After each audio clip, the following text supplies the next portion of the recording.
Republican Congressman Matt Gaetz is with us. Before we move on real quickly, just to get your thoughts about the White House and the handling of this departure with the staff secretary. Well, a lot of Americans don't recognize that here on Capitol Hill and at the White House, we have HR challenges, too, that require decisive action.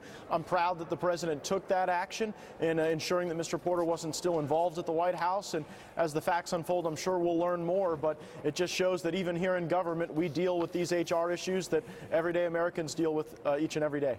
All right. I know that you don't have a lot of inside detail there, so we'll move on. The memo situation, though, the president was just asked about, and the timing of this and what we will see. What do you know?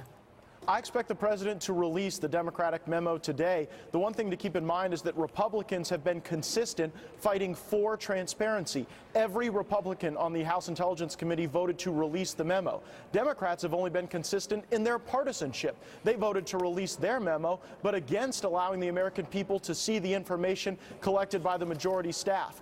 It's important to know I've read the Democratic memo. There are sources and methods that have been chalked in these pages drafted by Adam Schiff, and we need those redacted, just like sensitive information would have been redacted from the Republican memo, so that we don't put Americans at risk downrange. You know, Congressman Gaetz, as we look at this, and even if we just sort of set the memos aside, the bottom line is the way that FISA looked at Americans and how it is possible for one political party to leverage its power up against the other by potentially using the FISA court and the FBI. What do we do about that? I mean, it doesn't even matter which memo went where. That's horrible.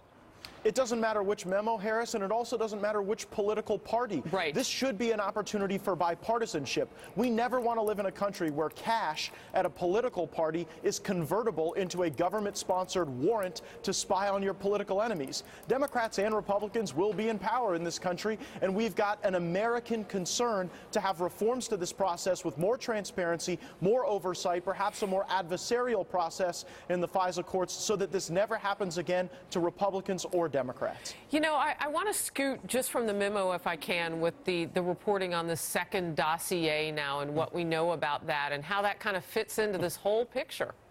Yeah, you're absolutely right. And here you have a circumstance where Democrats weren't just paying for the dossier, they were actually telling Christopher Steele and they were telling others what facts they wanted included in the dossier. That undermines its credibility. And by the way, it's a credibility that's already on shaky ground. The only way that the first dossier was validated was from a Yahoo News article written by or planted, I should say, by the very author of the dossier. And so you've got circular facts, circular logic, and proof that this is false information and should have never been presented before a FISA court. The timing of this memo, it's been about a week. It went through the same process. Are we expecting it to be redacted when we see it? What do you know about that process? It could be as early as tomorrow. Well, Saturday's the deadline.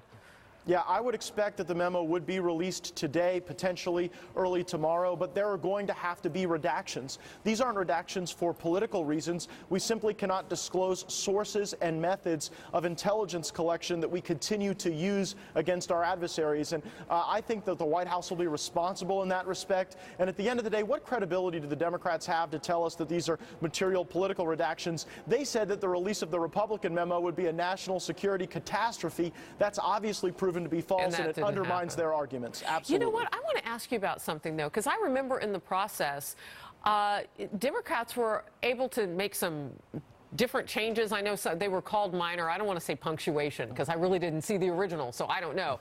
But they were not like real big changes. Were you allowed to do the same thing as Republicans with their memo? Well, we did not ask for any changes. We're simply trusting the White House to make redactions on national security sources and methods info. The changes to the Republican memo, I can assure you, like one of the changes was the movement of 2 commas. Right, another merely changed an adjective in describing a person. So you're talking about very minor things that, by the way, Democrats aren't even talking about anymore. Remember when they were saying, oh, the Republicans are altering and changing the memo? Well, now that it's come out, it's obviously proven that we're putting the facts before the American people, and it shows how uncredible the Democrats on the Intelligence Committee are. I'm just wondering if it speaks to your confidence that the Republicans didn't also stick a finger in with that same grammatical or punctuation pen and say, let's change this, because the Democrat one is 10 pages long. It's more than twice as long as yours. Well, sure. It's largely the footnotes in the Democrat memo that I suspect reveal sources and methods that will have to be removed. So many of the claims in the Democrat memo, we're welcome to debate those and have them into the public square. But the Democrat memo is heavily footnoted, and some of those footnotes, if they were released, could put Americans' lives in jeopardy. And that's why we just need some basic, simple redactions. And I suspect the president will do that today. All right. And what will be the next step? Once the American public has all this information, what do you do then? Well, my fear is that this could become the next Benghazi, where Congress finds a bunch of bad facts and exposes them, but then no one faces any consequences. That's why dozens of Republicans have joined me in a call for a second special counsel. We need Jeff Sessions to step up and really put people in charge who can investigate these abuses, because obviously, Harris, the Department of Justice and the FBI cannot investigate themselves. We need someone who's not a swamp creature to find out what happened and then hold people accountable. All right. Always appreciate you on, and especially as this news is coming together ahead of a potential release. Congressman Matt Gaetz of the great state of Florida, great to see you. Thank you. Have a great weekend. Thank you, Harris. All right.